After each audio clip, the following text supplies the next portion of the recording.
Todd, thank you. You're back here with Nicole Castrali, and a lady who would certainly like to add her name to that list. She's had some pretty good finishes in the KPMG Women's PGA Championship before, Stacy Lewis. Thank you for sticking around with us. Anytime we can hang out with a major champion and get you with a golf club in your hands is always a good day on Morning Drive. Listeners, we look ahead to the season that we're in. We've obviously had one major championship already. We're looking ahead to what will be the second one. You've just told me that you've got 2 weeks off now, and then you don't have that kind of a break until September. We're ramping up into a really busy part of the season. How do you try and manage yourself, your game and everything heading into a busy stretch?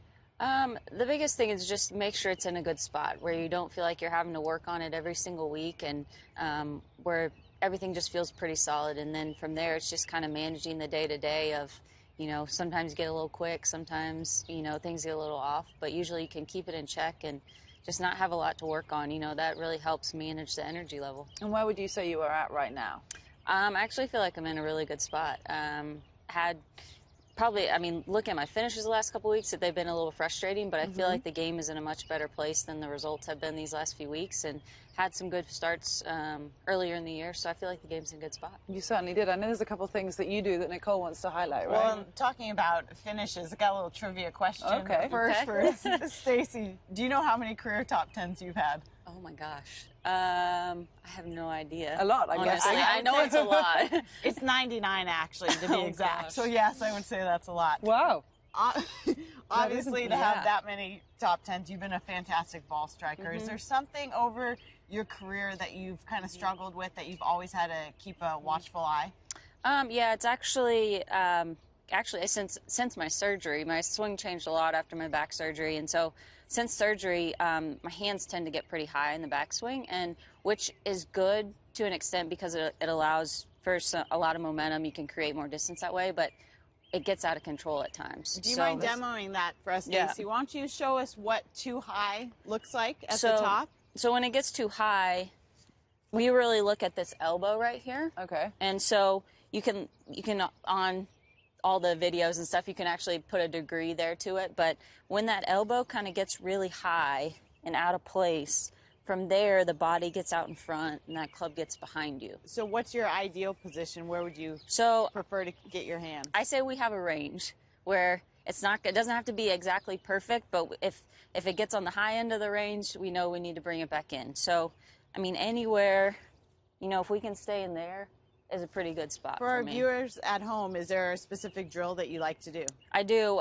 It's actually just with the head cover off of one of my hybrids, and we just put it under the right arm and try to keep it there as long as we can. And it falls out on the follow through, that's okay. But so on the backswing, the biggest goal is to try to keep it there on the backswing. And that prevents you from lifting that right arm too high, right? Exactly. Are you looking for like a 90-degree angle under that right arm? Would that be your max? Yeah, that'd be kind of the max. I mean, you look, a lot of players are even down in here, but that's just not realistic for me. You know, that's just not the way I swing a golf club. And so if I can keep it kind of below the shoulder, we're in a good spot. Let's see another one of those. That's fascinating, because I would probably drop that club head cover before I make contact with the ball.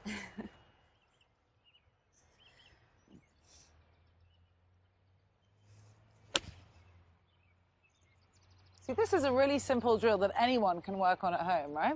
Simple drill, and it gets, what I like about it is it gets the timing of your lower body and the club going together, because that's really kind of what we're looking for every day when we get to the range, is to get that timing really good. So that's, I mean, I just feel like when I do that drill, I can hit it so solid that you almost want to do it on the golf course. Would you do it with all the clubs through your bag, or would you just do it with a few wedges to begin with? No, this is an 8-iron, but I do it all the way up to driver even, because driver, my swing tends to get even longer with driver, so then we're trying to reel that one in even more. Was there something specifically this off-season that you were working on that you knew to kind of get back to the form that you were at was something you were focused on? Yeah, a lot of it's short game, a lot of putting, and probably more specifically in the wedges. Can you show us a couple of those wedges? I can grab a wedge here.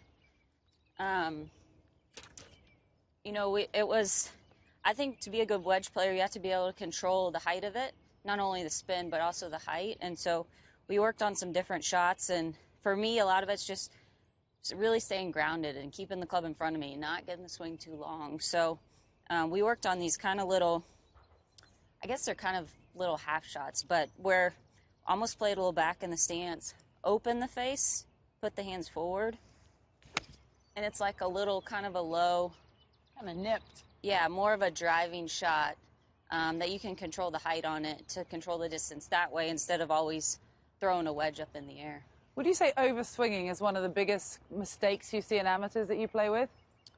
You see it amateurs, you see it in pros. I do it every single day. I mean, everybody's trying to hit it too hard, and I think whenever I'm hitting it my best is when I can hit a lot of three-quarter shots and really control the distance, because that's when I feel like I'm playing my best golf. I mean, everybody can go out there and hit a full 8-iron, but it's who can kind of reel it in when they need to. Right. Okay, let's see one more. Okay.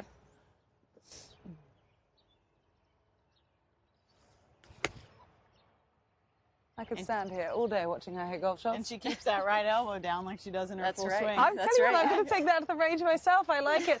You've got a pretty fun evening ahead, don't you? What are you up to tonight? I have a first pitch at a Cubs game tonight, so we got to get warmed up this afternoon a little bit. You do. Some World Series champions, and you're throwing out the first pitch. That's going to be one to remember. Enjoy it. Thank you. Thanks for joining us this morning. Best of luck with the season, and best of luck at this event in June. Thank you.